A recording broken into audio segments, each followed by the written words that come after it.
Para o alto então vem o socorro, sim. Deus proverá, Deus proverá.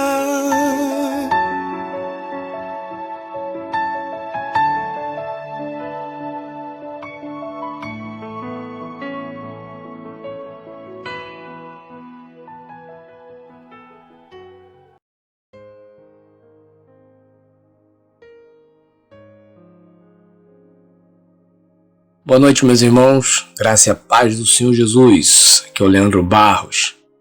Tô de volta e com a mensagem, irmãos, tremenda. Tenho certeza que isso vai ajudar os irmãos a entenderem muito esses altos e baixos na fé que nós temos. Vou pedir para que os irmãos se inscrevam no canal. Você que ainda não foi inscrito, se inscreva no nosso canal. Ajude a divulgar esse meio, de pregar a palavra de Deus. Peço também para que ative o sininho, você que já se inscreveu e vem ouvindo as mensagens, vem se identificando com as mensagens do canal. Ativa o sininho para você ser avisado no próximo vídeo que eu colocar. Peço também que você não vá embora sem deixar o seu like. Como eu sempre falo, não ganho dinheiro com o YouTube, com o canal. Nada, não ganho nada. É só mesmo para que as pessoas possam conhecer o trabalho. E também não deixe de compartilhar. Compartilhe nas suas redes sociais, no YouTube, no Instagram, no Facebook, no Telegram e quantas redes sociais você tiver, no Twitter. Ajude mesmo a levar essas mensagens que Deus tem revelado a mim e eu tenho passado para você, para que os irmãos sejam edificados. Vamos curvar a nossa cabeça e vamos clamar pela misericórdia do Senhor. Vamos orar. Pai, nós colocamos a nossa vida diante de Ti nesse momento. Ontem, quando estava ali, Pai, buscando o Senhor, Pai, em oração, o Senhor vieste e me consolaste o coração, falaste ao meu coração acerca de restaurações de casamento, e eu creio que o Senhor fará muitas restaurações através das suas mensagens, para que as pessoas possam entender que é preciso aprender mais de Ti, para que o milagre venha acontecer. Ajuda-nos, Senhor, a tirarmos o foco do problema, porque isso tem nos atrapalhado. Ajuda-nos a entender que se buscarmos mais um milagre do que o Senhor, não vamos alcançar nem o milagre e nem o Senhor. Fala conosco através da Tua palavra. Fala ao coração dos meus irmãos, assim como o Senhor falou ao meu coração. Revela-se a eles, Pai, como o Senhor tem se revelado a mim. Eu confio em Ti, confio no Teu poder e nas Tuas promessas. E eu entrego esse momento de pregação em Tuas mãos. Fala aos nossos corações. No nome de Jesus. Amém. Amém, meus irmãos. Graça e paz, meus irmãos. Como vão vocês? Pergunta que faço meio que pela fé, porque sei que a maioria não anda bem por conta de estarem muito focados no problema que enfrentam com o casamento.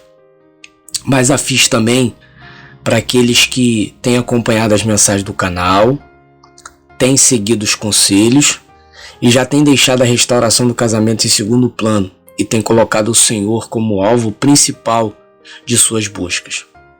Eu garanto que quem já conseguiu tirar o foco está vivendo dias que nunca imaginaram viver e já experimentam a paz que excede todo o entendimento que Deus promete em Sua palavra.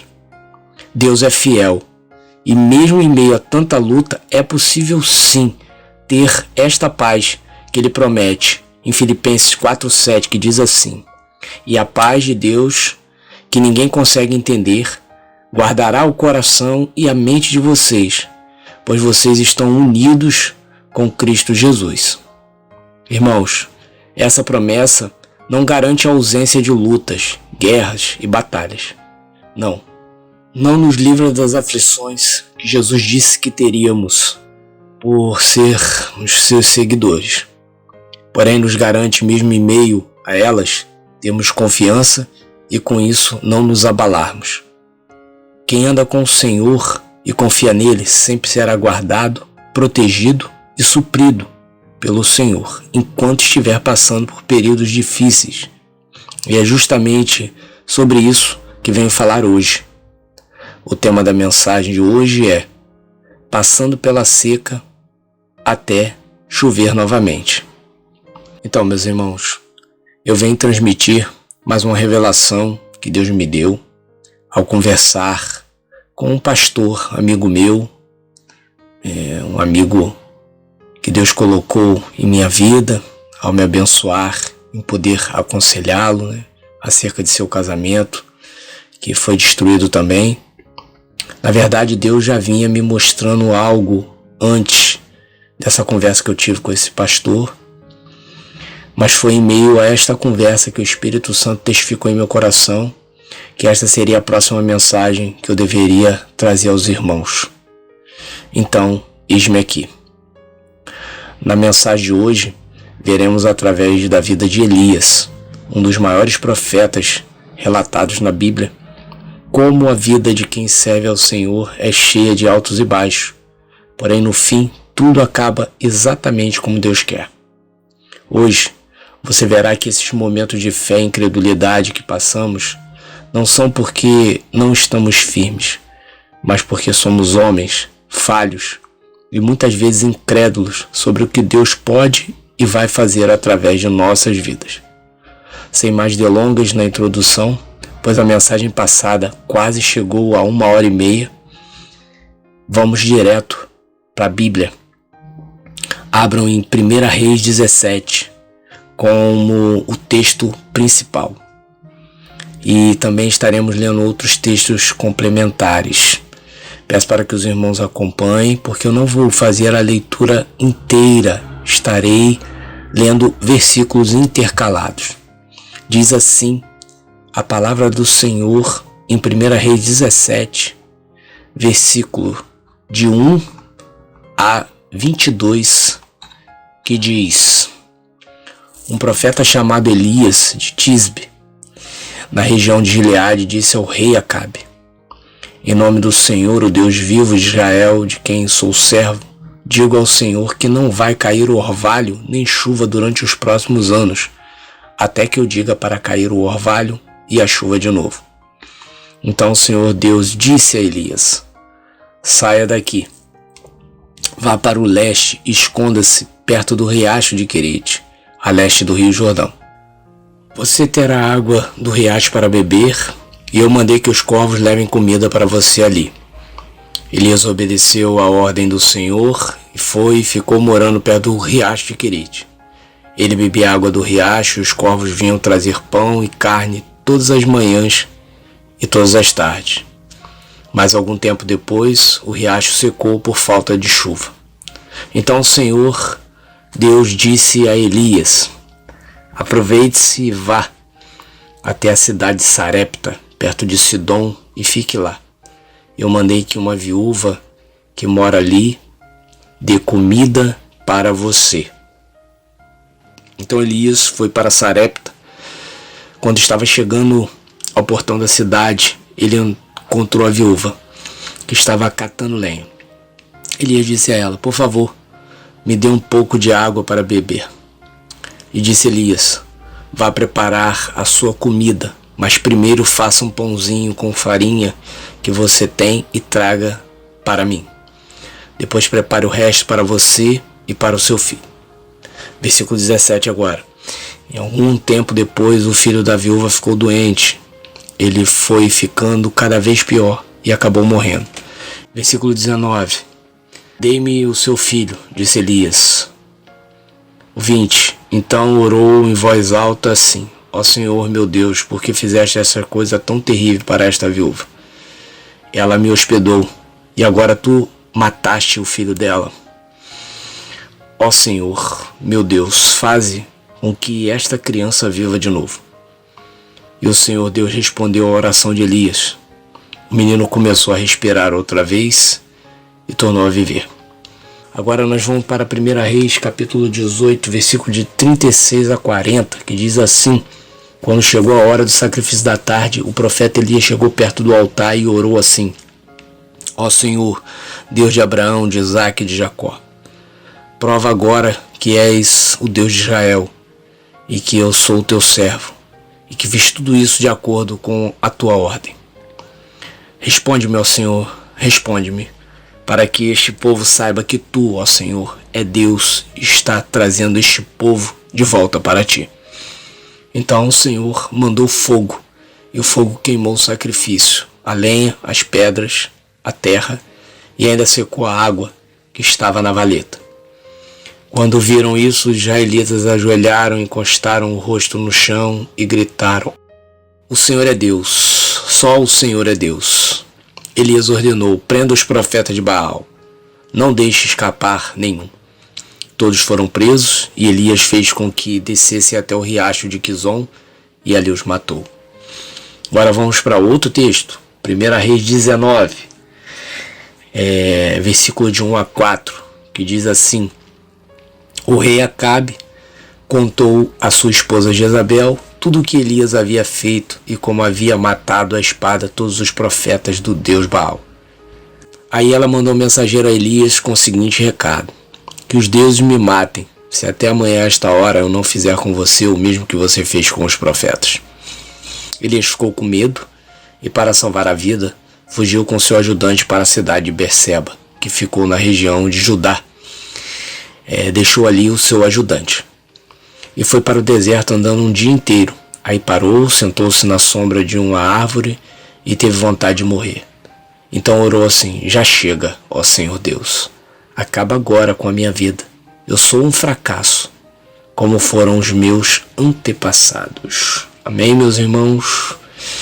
Só pelos textos lidos já é possível ver os altos e baixos do grande profeta Elias em sua caminhada com Deus, não é mesmo? Essa trajetória do profeta nos trará ensinamentos importantes para continuarmos a nossa caminhada neste vale. Nos dará uma visão em como Deus age para que a sua vontade se cumpra em nossa vida, e o que Ele faz e quais os caminhos que Ele usa para nos guiar por ela. Aqui o texto conta a história de Elias. Este homem é o personagem em destaque dessas passagens. Tudo está girando em torno dele. Sua autoridade outorgada por Deus será exposta aos homens de Israel. E com isso Elias, mesmo sabendo que está a serviço de Deus e vendo Deus honrar e responder às suas orações e seus pedidos e profecias, ele muitas vezes se vê como prejudicado e desamparado por Deus. Elias, amando de Deus, anuncia um grande período de seca durante o reinado do rei Acabe. Acabe, segundo 1 Reis 16, depois os irmãos leiam, foi um dos piores reis que Israel já teve. Acabe era filho de Unri, se tornou rei de Israel e governou 22 anos em Samaria.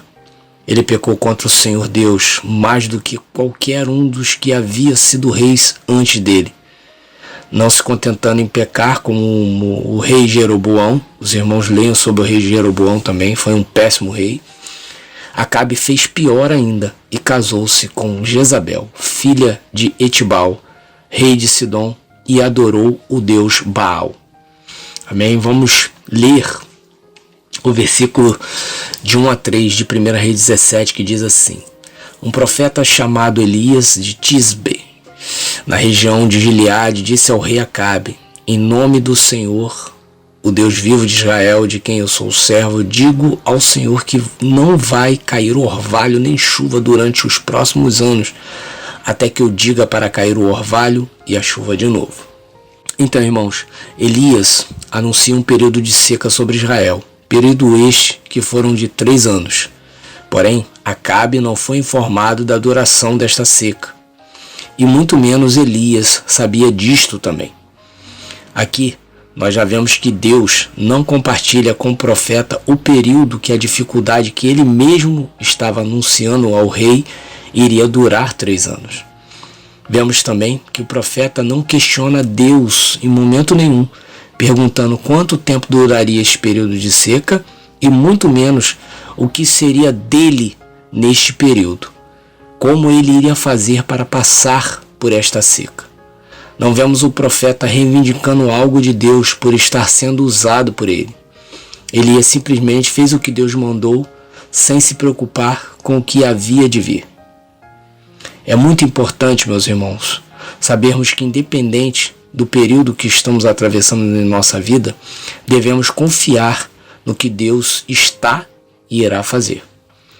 Apesar de isso ser muito difícil para nós, é preciso. Poderia dizer que é exatamente o que devemos fazer. Outra coisa que Deus me mostra aqui é que um servo dele nunca entra em dificuldade sem que ele o avise sobre isso e esteja no controle de tudo. E que neste caso as dificuldades são consequências de más atitudes de negligência da parte do seu povo ou de seus filhos.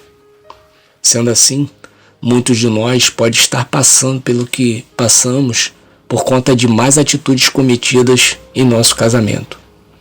Eu creio bastante nisso. Pelo menos, em meu caso, isso é um fato. Lembrando que não devemos assumir o erro de tudo que houve no nosso casamento, pois muitas vezes o cônjuge apartado que foi o causador dos maiores pecados contra Deus. Porém, por sermos uma só carne, os dois estão sofrendo as consequências, sendo que Deus sabe quem se arrependeu e quem ainda continua alimentando a carne. Deus sabe, meus irmãos. Então busque o arrependimento de tudo o que fez, pois isso pode mudar toda a sentença que Deus havia dado acerca do seu casamento. Deus pode restituir por conta do arrependimento de um dos cônjuges. Acabe estava destruindo o temor do Senhor que havia em Israel, o temor de seu povo. E por conta disso, Deus entra com a dificuldade para que o povo dele não o esqueça totalmente. Todos nós que hoje atravessamos esse problema em nossa vida, esse vale, com certeza estávamos tomando caminhos que já nos estavam afastando de Deus. E muitos aqui já estavam afastados totalmente. Começar a agir por conta própria, cuidar da nossa própria vida e assim deixar de depender unicamente de Deus, é o que levou Deus a tomar medidas drásticas para nos resgatar. Ou ele toma estas medidas, ou agora muitos de nós estaríamos tão longe dele que talvez um retorno seria impossível. Eis aí o motivo de nós estarmos passando por tudo isso. Ou seja, ou era a destruição do casamento, ou a morte espiritual. Começamos a adorar a nossa vida e começamos a deixar as coisas de Deus em segundo plano. Deus, como sempre, nos envia sinais de que a coisa vai ruir. Porém, nosso altruísmo, nossa cegueira por uma vida de felicidade acaba nos seduzindo mais do que viver em Cristo. Quando nós prometemos diante do altar que viveríamos, quando entregamos a nossa vida ao Senhor Jesus. O não vivo mais eu, mas Cristo é que vive em mim, que prometemos ao entregar a vida a Jesus e o aceitar como Senhor e Salvador, começa a ficar para segundo plano. E para Deus, promessa feita é promessa cumprida. O rei Acabe tinha a missão de cuidar das coisas de Deus, do povo de Deus. E ao invés disso, se entregou às paixões da sua carne, se casou com uma filha do diabo, e com isso é claro que as coisas de Deus ficaram sem importância para ele. Por isso que digo aos irmãos, entregue seus casamentos ao Senhor e se empenhe em viver e buscar o reino de Deus, para que não sejam como Acabe, que recebeu a honra de cuidar das coisas de Deus, porém depois que Deus lhe deu essa honra, ele abandonou o Senhor. Não podemos correr o risco de ter nosso casamento restaurado pelo Senhor e depois disso nos apropriarmos novamente dele e fazermos tudo do nosso jeito. E sendo assim, a seca voltará com mais intensidade. Busquem a Deus. É o que eu estou fazendo para me preparar para o que Deus possa fazer para me dar ou me devolver. Então, esse período de seca anunciado foi uma resposta de Deus ao ataque que Acabe estava fazendo contra ele, contra a forma que Acabe conduzia o que era do Senhor. Isso é um perigo, meus irmãos.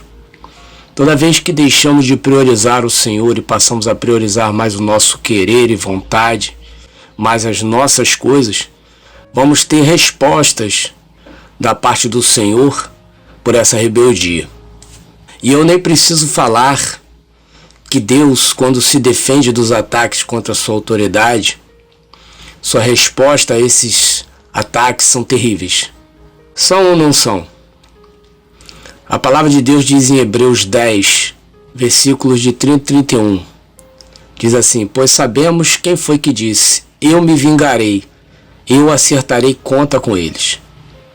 E quem disse também, o Senhor julgará o seu povo. Horrenda coisa é cair na mão do Deus vivo. E também em Hebreus 12, 19, Deus diz, eu me vingarei e acertarei conta com eles, diz o Senhor. Ou seja, meus irmãos, o próprio Deus que acerta contas com quem ousa desafiar a sua obra na vida de quem quer que seja, até mesmo a própria pessoa que o Senhor serve. Se ousar deixar de obedecer e começar a fazer o que acha melhor para ter uma vida melhor, terá de ter com o próprio Deus. Nenhum de nós pode dizer que não foi avisado de que algo estava indo mal em nosso casamento. Tenho certeza que não foi somente no meu que Deus mostrava sinais de que se estava tomando um caminho que não estava agradando a Deus. Os sinais, lembram? Eu sempre falo isso. Atente aos sinais, meu filho. Foi assim que Deus falou comigo. E assim, nós não atentamos aos sinais, né? Com certeza o marido muitas vezes falava que não estava se agradando das cobranças, dos ciúmes, da personalidade forte, da arrogância, de não aceitar a falha do outro. Assim também como a esposa pedindo sempre atenção, enquanto nós homens as tratando como quem tem de permanecer mesmo sem a nossa devida atenção e cuidado. E claro, muitos outros sinais que Deus nos mostrava através deles e não demos ouvidos. Tanto para nós que permanecemos, como para os cônjuges que abandonaram o Senhor, Deus mostrava que ele estava sendo tirado do centro. Os cônjuges que caíram e abandonaram, é fato que Deus vinha mostrando a eles que estavam se afastando, que estavam sendo seduzidos pelo mundo e que o diabo estava se aproveitando de suas brechas. Quantas vezes Deus não nos usou, não é verdade, meus irmãos, para abrir os olhos deles, dizer que eles estavam indo pouco à igreja, não estavam mais orando em casa, não estavam mais lendo a palavra. Nós os avisamos muito quanto ao estarem se afastando de Deus. Ou seja, eles também tiveram os sinais de Deus. Porém, tanto eles quanto nós não conseguimos enxergar e muito menos dar ouvidos. Então, por isso a seca chegou e agora o que temos de fazer é confiar e entender que assim como ele anuncia a seca por punição, ele sustenta os que se arrependem durante ela. E também já se tem uma data certa para que essa escassez termine. E é exatamente isso que a palavra nos mostra. Acabe foi avisado da seca, mas não foi avisado que ela seria terrível e muito menos a duração dela. Mas ela já tinha tempo para cessar e voltar a cair a chuva. Entenderam, meus irmãos? Quem aqui sabe quando vai terminar tudo isso que está sendo enfrentado hoje? Ninguém sabe, porque Deus não avisa quando terminará. Porém, Ele garante o sustento durante o período desta seca e que ela terá um fim. O importante é se arrepender e não pecar novamente, não agir por conta própria. Por isso que eu sempre digo aos que não permanecem, eu digo, tomem cuidado. Se desistiu do seu casamento sem que Deus o tenha instruído a isso e arrumou até outra pessoa, se esta atitude foi tomada por conta própria, lá na frente você terá de enfrentar essa seca novamente e ainda muito pior. É só uma questão de tempo. Deus tem um tempo para pôr um fim à seca que atravessamos hoje. O problema é que em nossa mente nós mesmos determinamos um tempo para essa seca terminar. Começamos a determinar um tempo para aguentarmos essa seca. Muitas vezes dizemos, vou esperar até o Natal. Se Deus não restaurar o meu casamento até lá, então eu vou desistir. Ou então, Deus, eu não quero esperar que faça um ano nesta situação. Muda isso antes de completar um ano. Eu determino em nome de Jesus. Começamos a profetizar o fim da seca, sendo que Deus é quem deve fazer isso. E não nós, com os nossos próprios planos, como se a nossa vontade fosse o que realmente importa. E como se as nossas ordens e pressão fossem fazer Deus agir em nosso tempo. Meus irmãos, sinto lhe informar isso, mas não é o que você quer que será feito, e muito menos será no tempo em que você acha que vai suportar tudo isso, e já até determinou em seu entendimento um tempo para isso acabar. Deus não está preocupado com o nosso sofrimento. A preocupação dele é tratar a nossa rebeldia. Enquanto não obedecermos e nos deixar ser cuidados e sustentados por ele nesta seca, ele não se comoverá com o nosso sofrimento. Será segundo Deus quer e pronto. Ele é Deus. E quem vai ousar questionar o seu agir? Então, é melhor aceitar e obedecer. É por não aceitar isso é que sofremos e vamos continuar a sofrer mais e mais. Ainda mais após ouvir o que Deus está nos mostrando nesta mensagem através da sua palavra. Obediência, meus irmãos. Arrependimento, meus irmãos. Dependência, meus irmãos. Elias, ele não questionou o que seria dele e nem quando Deus acabaria com a seca. Em momentos de seca, devemos focar em Deus para que ele nos coloque exatamente onde nos sustentará durante todo esse deserto, neste período de intensa seca. E é exatamente os que versículos 2 e 3 mostram. Vejam. Então, o Senhor Deus disse a Elias, saia daqui, vá para o leste, esconda-se perto do riacho de Querite, a leste do rio Jordão. Você terá água do riacho para beber, e eu mandei que os corvos levem comida para você ali. Elias obedeceu a ordem do Senhor e foi e ficou morando perto do riacho de Querite. Ele bebia a água do riacho e os corvos vinham trazer pão e carne todas as manhãs e todas as tardes. Mas algum tempo depois, o riacho secou por falta de chuva. Então, irmãos, primeira coisa, é preciso ser guiado totalmente por Deus em meio à escassez, em meio às aflições. Segunda coisa, é fazer como o profeta, obedecer e ficar morando no riacho de Querite, ou seja, no lugar de sustento que Deus determinou em meio à seca. Tomar outra direção é o mesmo que pedir para enfraquecer e até mesmo morrer em meio à escassez. Está entendendo por que tanto medo de não acontecer? O motivo de não estar entendendo o que Deus está fazendo?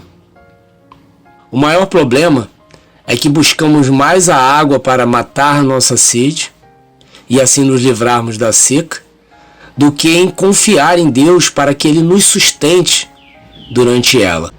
Pois o período desta seca pode ser longo ou curto, depende da dependência que buscamos. A dependência de Deus ou a de nosso próprio querer. É fundamental tirarmos o foco do que achamos que vai matar a nossa sede. Tirar o foco daquilo que queremos e focar no que Deus está fazendo. Pois o foco no cônjuge vai nos fazer buscar por tudo que nos faça ter resultados rápidos, sendo que o tempo que Deus determinou para o fim do deserto não pode ser mudado por conta dos nossos esforços. Pois Acabe tentou de tudo para encontrar água e até encontrou, porém isso, além de não saciar a sua sede, também não fez voltar a chover. Imagina uma pessoa no deserto sem água e, ao invés de fazer o mínimo de esforço possível, ao invés de descansar e aquietar a alma, essa pessoa começa a correr de um lado para o outro em busca de água. Com certeza vai gastar energia que não deve e vai piorar a sua situação, ou seja, sentirá mais sede ainda. E isso fará com que o tempo na seca seja mais penoso, sendo que o que Deus quer é que somente se espere, até que o que Ele deseja com a seca se realize. É simples assim. Irmão Leandro, então, o que eu devo fazer? Pois eu busco e nada acontece. E já estou morrendo neste deserto. Estou perdendo a fé. Meu irmão ou minha irmã, fique atento ao que eu vou falar agora, pois vem de Deus para você que tem essa dúvida. Te digo que se não parar agora de fazer o seu próprio caminho, de tentar escolher você mesmo o melhor lugar para esperar a seca passar, você vai morrer mesmo. E se já está morrendo, pare agora de procurar com suas próprias forças. Pare de buscar a água e busque quem pode matar a sua sede para sempre. Elias fez exatamente o que Deus mandou ele fazer. Ele foi exatamente na direção leste, para o riacho de Querite, onde Deus disse que nada faltaria para ele. Deus não disse que ele teria muito menos que teria o que ele queria. Porém, teria o necessário, o suficiente para não morrer em meio à seca. Em certa ocasião, Jesus, em seu encontro com uma mulher samaritana que estava justamente à procura de água para matar a sede, Jesus disse a ela, em João 4, versículo de 10 a 13, olha que incrível, meus irmãos, e tem tudo a ver com esse texto em 1 Reis que estamos vendo hoje. Diz assim, então Jesus disse, se você soubesse o que Deus pode dar e quem é que está lhe pedindo água, você pediria e ele lhe daria a água da vida. Então ela respondeu, o Senhor não tem balde para tirar água e o poço é fundo. Como é que vai conseguir água da vida? Nosso antepassado Jacó nos deu este poço. Ele, os seus filhos e os seus animais beberam água aqui. Será que o Senhor é mais importante do que Jacó? Então Jesus disse, quem beber desta água terá sede de novo. Ele está falando da água do poço, né, irmãos? Mas a pessoa que beber da água que eu lhe der nunca mais terá sede, porque a água que eu lhe der se tornará nela uma fonte de água que dará vida eterna. Assim como Deus falou para Elias que lhe daria água, e assim mesmo em meio à seca Elias não seria prejudicado, Jesus diz à mulher samaritana que ele era a solução para a sua vida conturbada. Ele era a água que ela deveria buscar, que ela deveria beber. Pare de buscar seu marido ou sua esposa, como se sem eles a sua vida não tivesse sentido. Jesus é o sentido para a nossa vida, meus irmãos. Ele deve ser o suficiente, porque isso é o que Deus quer que enxerguemos. E enquanto não colocar o seu cônjuge atrás de Deus, você ficará procurando balde de água, ou seja, querendo viver de migalhas. Entendam que enquanto continuarem disponíveis para os seus cônjuges, para eles irem e virem em suas vidas enquanto bem entenderem, enquanto estiverem mostrando para eles que depende deles, e fazerem o que eles quiserem e depois ir embora, você ficará sempre querendo mais água e viverá o tempo de seca por muito tempo. Tempo maior do que Deus quer que ele dure. Se teu cônjuge te abandonou ou se ainda mora com você, porém não dá a mínima para você, siga em frente. Viva a sua vida como seu cônjuge já está vivendo a dele. Porém, com uma diferença importantíssima. Viva a sua vida, mas deixe Deus te conduzir por ela. Não faça como o seu cônjuge, que tomou a direção da vida dele e com isso está a caminho de morte. E é só questão de tempo para eles verem a besteira que estão fazendo. Ou isso, ou como acabe, não terão um final bom. Quando seu cônjuge ver a loucura que está fazendo e ele se arrepender, como ele te encontrará ao voltar? Bebendo da fonte do riacho de Querite ou do poço de Jacó? Eita! Essa foi forte, hein? Vou até repetir. Quando o seu cônjuge ver a loucura que ele está fazendo da vida dele e se arrepender, como ele te encontrará ao voltar? Bebendo da fonte do riacho de Querite ou do poço de Jacó? O riacho de Querite tem água que Jesus ofereceu à mulher samaritana, água que jamais te deixará com sede. Porém, o poço de Jacó não lhe oferece isso. Somente um refrigério momentâneo, uma falsa sensação de alívio, mas depois lhe fará procurar mais desesperadamente por água. Os cônjuges que foram viver por conta própria estarão sempre precisando de mais e mais. Porém, nós que estamos no lugar que Deus nos colocou, estaremos também em meio à seca. Porém, Deus nos acrescentando a cada dia o que precisamos, até a seca acabar. Ou seja, eles têm água a hora que querem, porém nunca estarão satisfeitos. Nós bebemos água no tempo que Deus vê que precisamos beber. Apesar de escasso, porém isso nos sustenta e nos aquieta. Elias era um homem de Deus, assim como nós somos hoje, pois quem espera em Deus mostra temor. E por isso, assim como ele obedeceu exatamente, ouçam que eu disse exatamente o que Deus lhe direcionou a fazer e se deu bem por isso, assim também devemos não nos desesperar neste vale e seguir o que o Espírito Santo nos orienta a fazer. Irmão Leandro, mas eu não sei o que fazer, eu não ouço a voz de Deus me orientando. O que eu devo fazer? Ai, crente.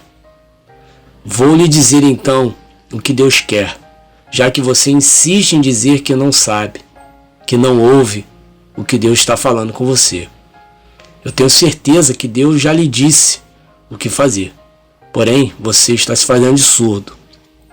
Mas eu vou lhe dizer: deixe seu desespero de lado e se aplique a buscar ao Senhor somente. Pois como quer ser guiado por Ele se está buscando mais o que quer do que o que Ele quer para você? Outra coisa que Deus já te falou, mas você insiste em dizer que não ouviu ainda. Eu vou soletrar. Começa com ex e termina com pere. Espere.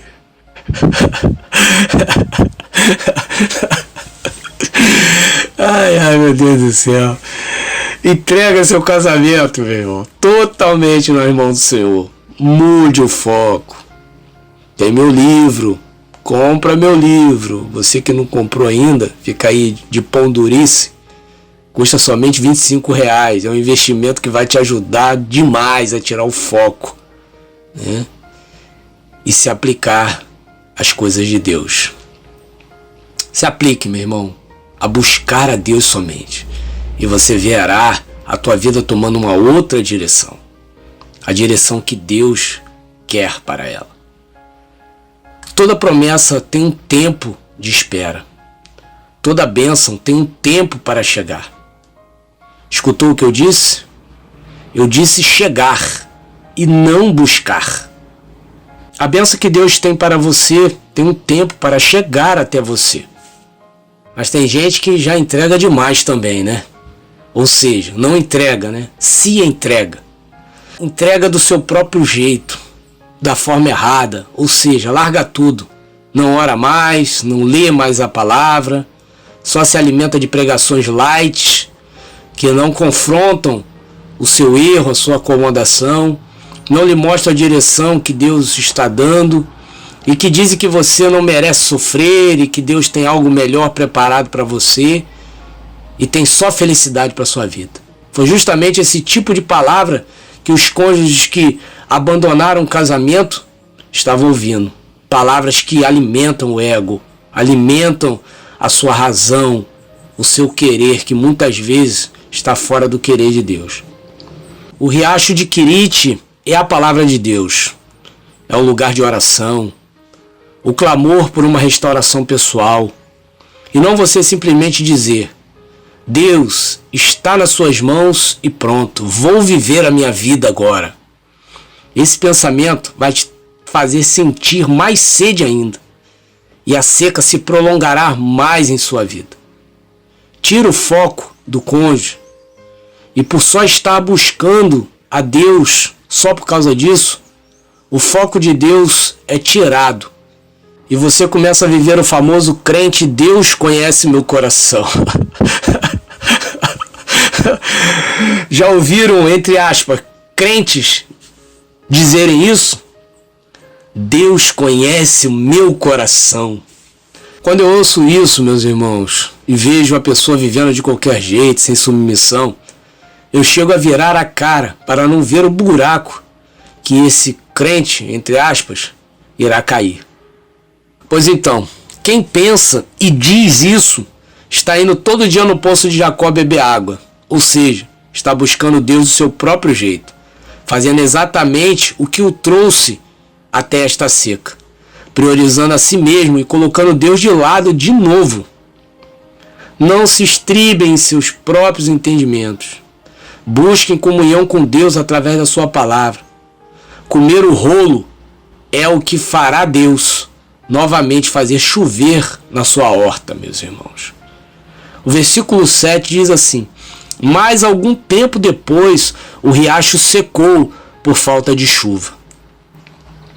Mesmo que estejamos onde Deus quer e do jeito que Ele quer, Deus sempre vai querer nos levar mais além. Você está buscando, se consagrando, procurando obedecer com toda a sua força, mas nada acontece. Parece que Deus não ouve, que Ele abandonou.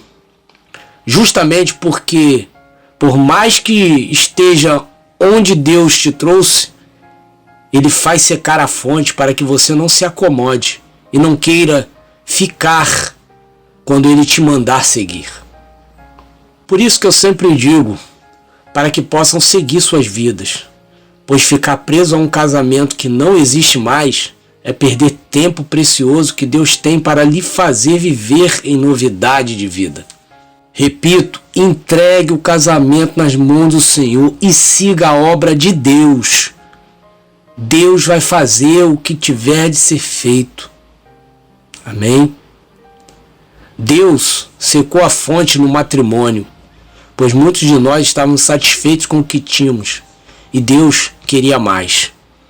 Deus queria nos levar mais além, e agora está tentando fazer isso em meio à seca.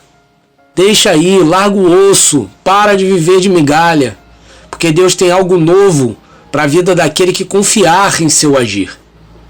Ao conversar com pessoas que estão sofrendo muito, eu identifico dois tipos de lembranças que as prendem nesta condição de vítima do destino. Primeira lembrança que as faz sofrer é não se conformar com as atitudes que seu marido ou esposa tomaram ou fizeram de errado com elas e o mal que lhes causaram. Se lamentam a todo tempo em quão decepcionadas estão por isto, que não conhecem mais os seus cônjuges, parecem outras pessoas. Ficar remoendo as atitudes que eles tomaram é a pior coisa e o que mais prende você nesta situação deprimente de dependência. Achar que só porque viveram anos juntos, eles deveriam tratá-las de forma especial é um erro. Muitas pessoas ainda vivem esta ilusão de que o marido ou a esposa que os deixou vai tratá-lo de forma especial só porque viveram juntos e eram casados. Pense que o cônjuge que desistiu do casamento, esteja ele ainda em casa ou se já foi embora, ele não te tem mais como prioridade. Isso se um dia já teve assim, né? Mas hoje, com certeza, você é a última pessoa em quem ele deseja manifestar carinho ou consideração. Você é a última pessoa que ele quer no ciclo de amizade dele. Que ele quer ouvir conselhos sobre as más atitudes que eles estão cometendo. Se eles puderem mudar de calçada antes que os veja na rua, eles farão isso com certeza. Então pare de criar expectativas em relação à reciprocidade, porque isso só existe na sua cabeça. Não se prenda a isso. Deus quer te mostrar um caminho mais excelente. Mas enquanto estiver preso a eles, não conseguirá enxergar o agir de Deus. Deixe eles nas mãos de Deus, meus irmãos. Assim como Acabe estava nas mãos de Deus, Elias não era responsável em convencer Acabe de seus maus caminhos. O próprio Deus o estava fazendo isso. Entendeu, cabeça de concreto? Crente cabeça dura. Ah, meu Deus do céu. Ai, ai, ai, crente. Outra lembrança que prende você nessa situação e não te faz descansar, como eu disse, que são duas, né? É a lembrança boa vivida em família. Meus irmãos, ficar relembrando os momentos bons que viveram, ou como seu cônjuge era uma pessoa boa, um bom pai de família, um bom servo na igreja, e agora mudou da água para o vinho, é a pior miséria que você pode se meter. Ficar trazendo de volta à memória como era bom estar casado é a maior derrota que se pode pensar. Porque isso traz um sentimento de autoflagelo, de autopiedade, que faz a pessoa ser pessimista e descrente do milagre. Além de se tornar difícil até de conversar com pessoas assim, que se auto-vitimam. Pessoas que vivem chorando pelos cantos de tanto se fazerem de coitados. Levanta, crente. Deus está contigo, não é qualquer um. Deus está do teu lado. Se você tem pouco tempo de separação e entrou há pouco tempo neste vale, eu até compreendo. Você está assim, cheio de lembranças boas que machucam ou com mágoa do seu cônjuge que te corrói, porque tem pouco tempo que você se separou. Mas se você já está um tempo no vale e continua mudando de humor por conta do que aconteceu no passado, por causa das suas lembranças, isso mostra que o Espírito Santo ainda não conseguiu te convencer que Deus está no controle de tudo em sua vida. E assim você não conseguirá descansar. Lembrem que tudo isso é passado. E passado é algo que deixou de existir. Ou seja, só serve como exemplo do que você deve ou não fazer no presente para se ter um futuro melhor. Sei que é duro isto, tudo que eu estou falando. Ainda mais para os que gostam de declarar que já está restaurado em nome de Jesus. Ou que declaram que ninguém vai roubar o que Deus me deu. Ei, crente Alice no País das Maravilhas, volta para a realidade. Porque eles não vão roubar, eles já roubaram. E você ainda continua preso na vida passada. Tá parecendo até espírita, que vive vivendo de vidas passadas, vidas vindouras, que será uma nova pessoa na próxima vida. Esse seu casamento não existe mais. E nem Deus vai dar uma arrumadinha e te devolver, não, meus irmãos. Ele fará tudo novo. E se assim será, para que ficar pensando no velho, no passado, no que não existe mais? Só existe em sua mente para te servir de âncora, para te impedir e te deixar preso, não te deixar prosseguir. Largue toda a bagagem que ficou, fotos, bilhetes, mensagens, vídeos, roupas, tudo o que ficou do seu relacionamento passado. que te traga boas lembranças ou te faça ficar magoado. E guarde bem distante do seu alcance ou vida. Principalmente você que continuou na casa, né? O marido ou a esposa foi embora e você ficou na casa que vocês viveram. Joga todas essas lembranças fora. Ou então, se quer guardar, guarde num lugar onde você não tem acesso. Ficar recordando palavras de amor, gestos de carinho, só vai te prender a uma tristeza, te fazer ficar chorando por leite que já foi derramado. Deus quer te dar uma vida nova, quer abrir novas portas. Então entregue a sua vida ao Senhor, confia nele e ele agirá. Salmo 27 diz isso. Diz assim, que a sua felicidade esteja no Senhor. Ele lhe dará o que o seu coração deseja. Ponha a sua vida nas mãos do Senhor, confie nele e ele o ajudará. É assim que diz o Salmo. Assim como Deus deixou o riacho se secar para o profeta seguir a outro lugar que ele o conduziria, assim esse seu riacho, Deus também já secou. E Deus quer te levar através deste vale a um outro lugar para te sustentar enquanto esta seca em sua vida não passar, e até te levar às chuvas temporãs. Meu Deus, já vi que essa vai ser mais uma mensagem gigante. Mas vamos ver onde Deus quer nos levar, né? Vamos para o versículo 8, que diz assim, então o Senhor disse a Elias, versículo 9, apronte-se e vá até a cidade de Sarepta, perto de Sidom, e fique lá. Eu mandei que uma viúva que mora ali dê comida para você. Meus irmãos, note que Deus disse que faria uma viúva sustentar Elias. Essa viúva é a viúva do azeite e da farinha que estava acabando. E o profeta pediu para ela fazer um bolo para ele. E ela disse que o que tinha era somente para ela e seu filho. E que depois que eles comessem, segundo ela, eles iriam morrer. Lembram dela? Então, muitos falam que Deus abençoou a viúva, que Deus enviou o profeta até Sarepta por causa dela. Só que não é isso que a palavra diz. A palavra diz que a viúva só apareceu na história por causa de Elias. Deus já a tinha colocado na história por causa de Elias. E não enviou Elias por causa dela. O caminho que Deus mandou o profeta seguir até chegar onde Deus queria é que passava pela vida dessa viúva. Ela foi somente um meio para abençoar o profeta em sua missão. E também para Deus o ensinar até o milagre acontecer. Lembra da mensagem passada, a de número 78, onde comecei a falar que o ensinamento vem antes do milagre? Então, nesta mensagem Deus continua me revelando a mesma coisa. Primeiro Deus fez o profeta passar por várias situações ruins para somente depois o conduzir à solução deles. Eita! Essa veio de céu, hein? Pega aí, crente. Deus fez o profeta passar por várias situações ruins para somente depois o conduzir à solução deles. Pega essa para você aí.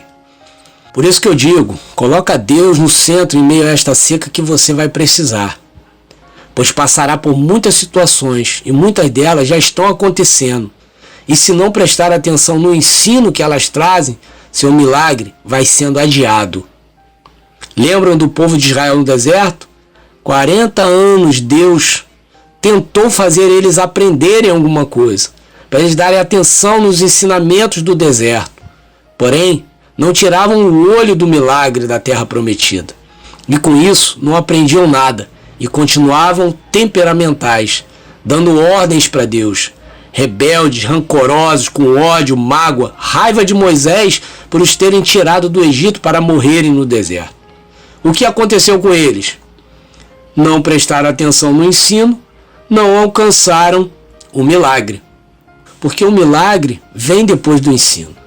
Aqui nesta ocasião, Elias, por estar seguindo as orientações de Deus, seguindo os caminhos que Deus o estava conduzindo durante a seca, veja que o profeta está forte e cheio da autoridade. Imagina, irmãos, chega um profeta em sua casa e fala: vim comer, faça um estrogonofe para mim. Aí você diz: mas estrogonofe é só amanhã, hoje vamos almoçar churrasco. Aí o profeta cheio de autoridade fala: ok, mas primeiro prepara um estrogonofe para mim e depois faça o seu churrasco. Você sabendo que foi Deus que o enviou na tua casa, você vai fazer o quê? O churrasco primeiro? Duvido. Mas por quê? Porque Deus delegou autoridade a ele. E é aquilo que falei em minhas mensagens passadas, naquele estudo sobre autoridade espiritual, lembra? Deus, quando delega autoridade a uma pessoa, ai daquele que desobedecer àquela pessoa, terá de ter com Deus. Ou seja, Deus aqui nos ensina que enquanto estivermos seguindo exatamente as suas ordens em meio a este vale, vamos passar dificuldades, porém teremos autoridade sobre qualquer um se estivermos sendo obedientes ao Senhor. O diabo vai passar mal, pode tentar armar para cima, que não vai dar em nada. Daqui a pouco, o filho desta mesma viúva que serviu Elias morrerá, e Elias pedirá a Deus para ressuscitar, e Deus ouvirá sua oração, e o menino será restabelecido à vida. Vamos ver a autoridade do profeta por obedecer a Deus. Versículo 17 diz assim: algum tempo depois, o filho da viúva ficou doente. Ele foi ficando cada vez pior e acabou morrendo. Agora, 19. Dê-me seu filho, disse Elias. O 20.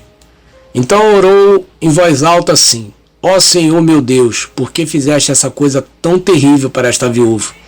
Ela me hospedou e agora tu mataste o filho dela.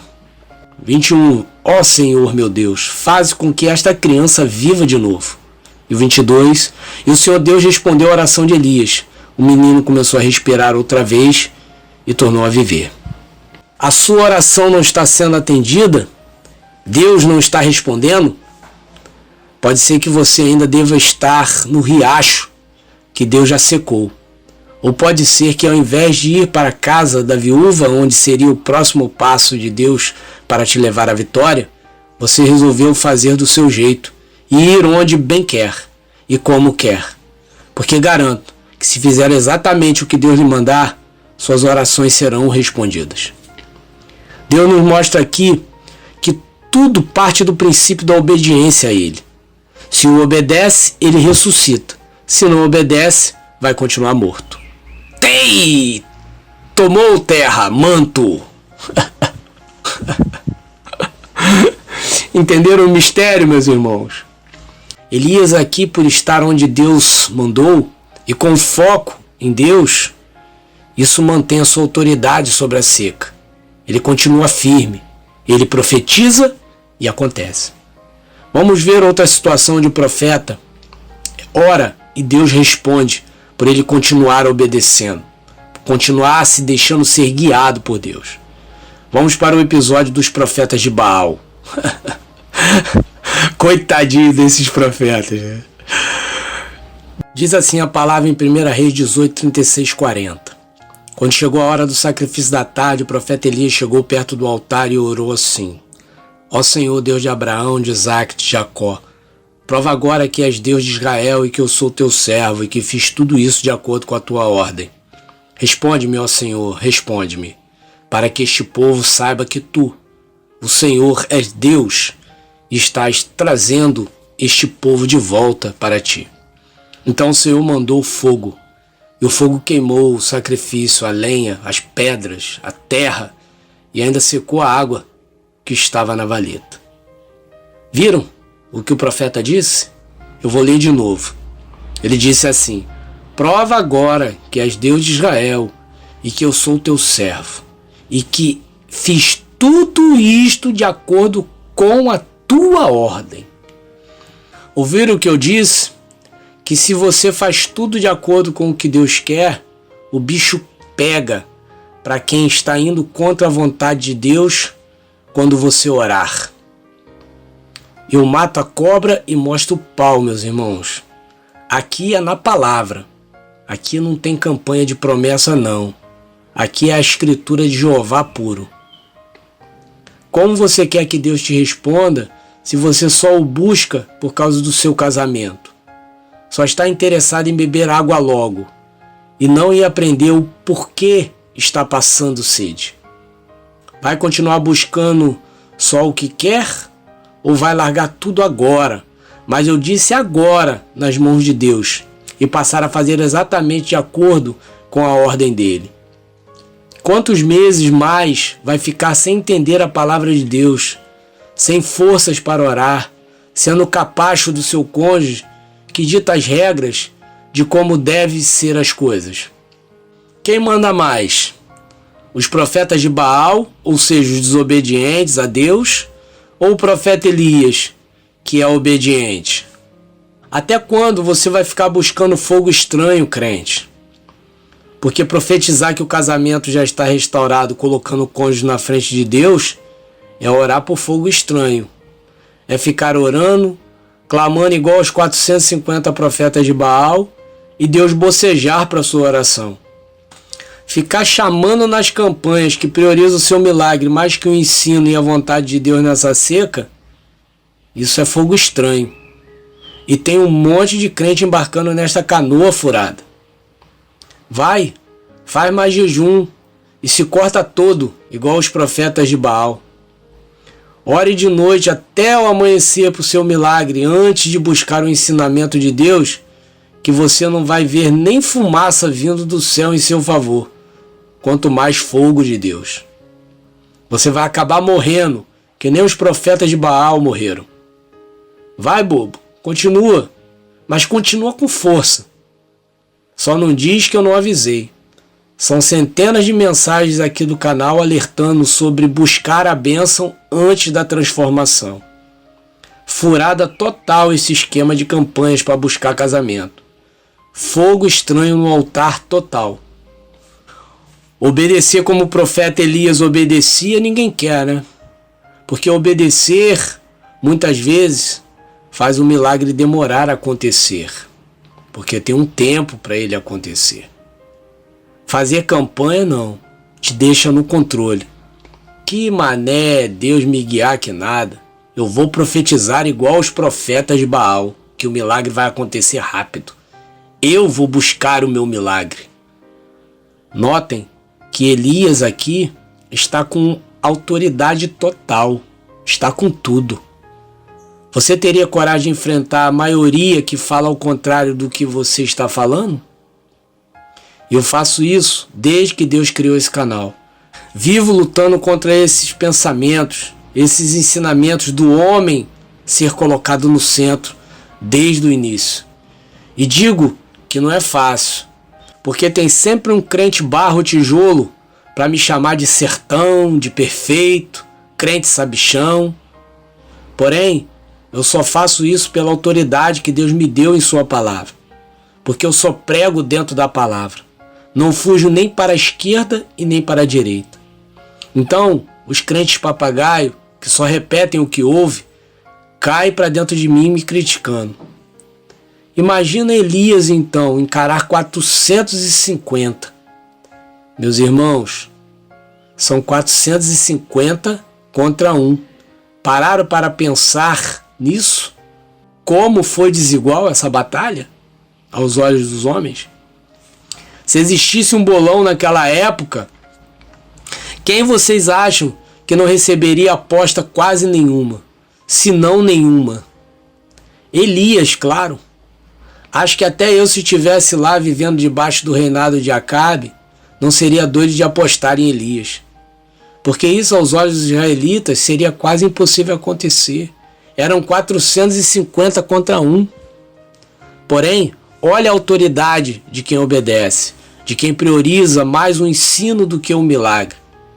Elias disse mais ou menos isso: Pai, eu estou aqui te obedecendo, então eu estou aqui porque o Senhor me mandou fazer isso.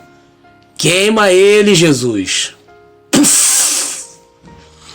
Meus irmãos, o que deve ter tido de cabelo queimado ao redor, não tem noção. Sabe quando você vai acender o fogo no fogão e às vezes o gás sai e dá aquele clarão do fogo e queima os pelos do teu dedo?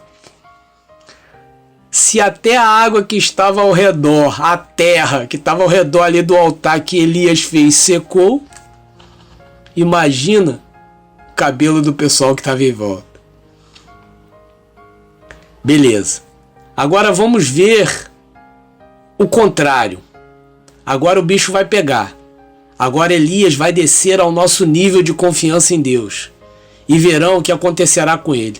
Presta atenção o que dá não obedecer e nem permanecer onde Deus quer. 1 Reis 19, versículo de 1 a 4, diz assim: O rei Acabe contou à esposa Jezabel tudo o que Elias havia feito e como havia matado à espada todos os profetas do Deus Baal. Aí ela mandou um mensageiro a Elias com o seguinte recado: que os deuses me matem, se até amanhã, a esta hora, eu não fizer com você o mesmo que você fez com os profetas. Elias ficou com medo e, para salvar a vida, fugiu com seu ajudante para a cidade de Berseba, que ficava na região de Judá, e deixou ali o seu ajudante. E foi para o deserto, andando um dia inteiro. Aí parou, sentou-se na sombra de uma árvore e teve vontade de morrer. Então orou assim: Já chega, ó Senhor Deus, acaba agora com a minha vida. Eu sou um fracassado, como foram os meus antepassados. Olha que marido frouxo esse Acabe, né, meus irmãos? E olha Jezabel, mulher rixosa. Olha aí as mulheres mandonas aí também. Isso é espírito de Jezabel, mulher rixosa, briguenta, ciumenta, mandona. Bem, melhor eu nem entrar nesse mérito, que com certeza vai ter aquela irmã que destruiu seu casamento com a sua rixa master e vai ficar me criticando, dizendo que eu estou falando, faltando com respeito com as mulheres, ao invés de elas darem graças a Deus que eu estou falando para abrir os olhos, para que elas sejam transformadas em mulheres sábias. Mas, meus irmãos, isso serve tanto para as irmãs que são rixosas, como para os irmãos que também são rixosos. Espírito de Jezabel não é só espírito de prostituição não, hein? Que muitos falam que tem espírito de prostituição dentro da igreja, espírito de Jezabel. O temperamento, a personalidade forte dessa mulher aí. Filha do cão legal ela.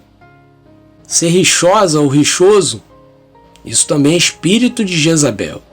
É espírito do mundo, espírito de Satanás, não é Espírito Santo. Ai meu Deus, quero nem ver os comentários dessa mensagem. Vacilão será pouco para me chamarem hoje. Cuidado, hein?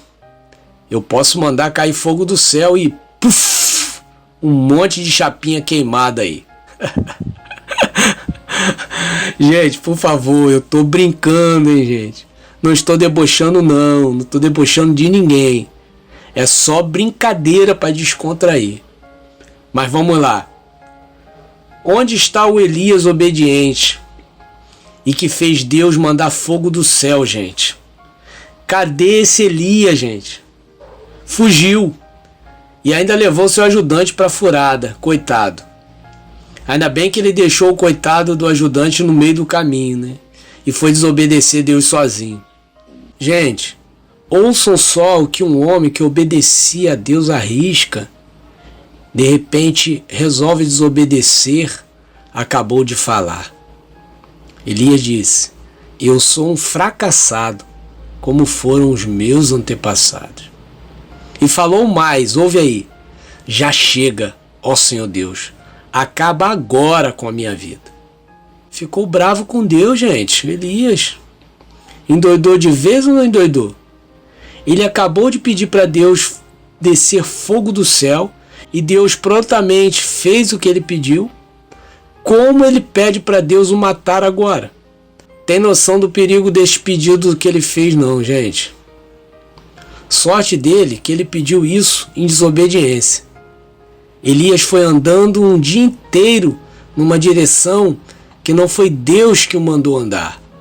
A sorte dele foi essa, porque Deus não ouve pedido de quem está fora dos seus caminhos, de quem está em desobediência, fora do lugar que ele manda estar. Entenderam, irmãos, a importância do ensino? se andar exatamente de acordo com o que Deus quer? É o mesmo Elias que ressuscitou o filho da viúva, que fez também cair fogo do céu. Agora pede e Deus ignora o seu pedido. Depois vai se fazer de vítima, que só ele obedecia a Deus em Israel, que só ele continuou fiel e blá blá blá blá blá blá. Aí Deus vai e fala para ele que ainda 7.000 ainda permaneceram fiéis e obedecendo ao Senhor. Elias aqui, se fazendo de vítima, está parecendo com alguém que você conhece? Não? Não conhece ninguém que fala isso para Deus, não? Deus, eu sou fiel, porque o Senhor está permitindo tudo isso acontecer comigo? Eu aqui buscando fazer a sua vontade e passando dificuldade, e o meu cônjuge lá de boa. Não conhece ninguém que questiona Deus assim, não? Eu conheço um que às vezes questiona Deus assim mesmo. Só não vou falar o nome deste crente, Rapadura, porque vocês o conhecem e ouvem a mensagem dele. Segue ele no Instagram e etc. Nem vou falar que o nome dele é Jesus Barros. Mas deixa esse crente farofa pra lá, meus irmãos, que ele está aprendendo, eu garanto pra vocês. Eu conheço bem esse crente aí que eu tô falando. Esse crente sou eu mesmo, meus irmãos. Que Deus tenha misericórdia de nós, meus irmãos. Que Deus tenha misericórdia de nós. Voltando para Elias. Ainda depois, Deus vai e manda comer, porque a caminhada seria longa. Deus manda ir se apresentar diante dele no monte bem alto. E ele continua dentro da caverna. E Deus pergunta a ele 1000 vezes: o que você está fazendo nessa caverna, Elias? Não vou me prolongar mais não, porque aí é mastigar demais para vocês, né? Leiam os capítulos seguintes que verão a história completa. Inclusive o fim do tempo da seca, que durou 3 anos. E fez Elias ser apto a subir aos céus depois desse ensino da seca. Para finalizar, a conclusão que Deus me deu nessa revelação foi para me mostrar que quando eu estou cabisbaixo, com a fé fraca, ou com medo do que será, do que há de vir, que isso não é sinal de afastamento de Deus não, meus irmãos. Faz parte do processo, do ensinamento, e que haverá momentos durante essa seca que eu pedirei e Deus me ouvirá e me atenderá prontamente. Porém, haverá momentos também em que eu vou orar, jejuar, clamar e nada vai acontecer. Mas o mais importante que eu aprendi é que quando o riacho se seca, é porque Deus quer que eu saia do lugar de acomodação. Ou seja, o Espírito Santo me mostrou que, como Elias, estamos sujeitos a sucessos e fracassos em meio a este vale. Esta seca que enfrentamos agora em nossa vida. Mas que tudo isso é para prestar mais atenção no ensino do que nas chuvas que voltarão a cair. E lembre-se, Deus no centro, como eu sempre falo. E também que primeiro Deus quer nos ensinar para só depois o milagre acontecer. Que venha as chuvas de bênção em nossas vidas. Fiquem os irmãos na paz de Cristo. E para alcançar essa paz é preciso tirar o foco da seca e colocar unicamente no que nos pode dar água que nunca mais nos faltará e que nunca mais nos fará sentir sede de novo. Quer seu casamento restaurado e nunca mais passar por isso novamente? Então entra na sala de aula do papai e busca o ensino que seu milagre venha a cavalo logo em seguida.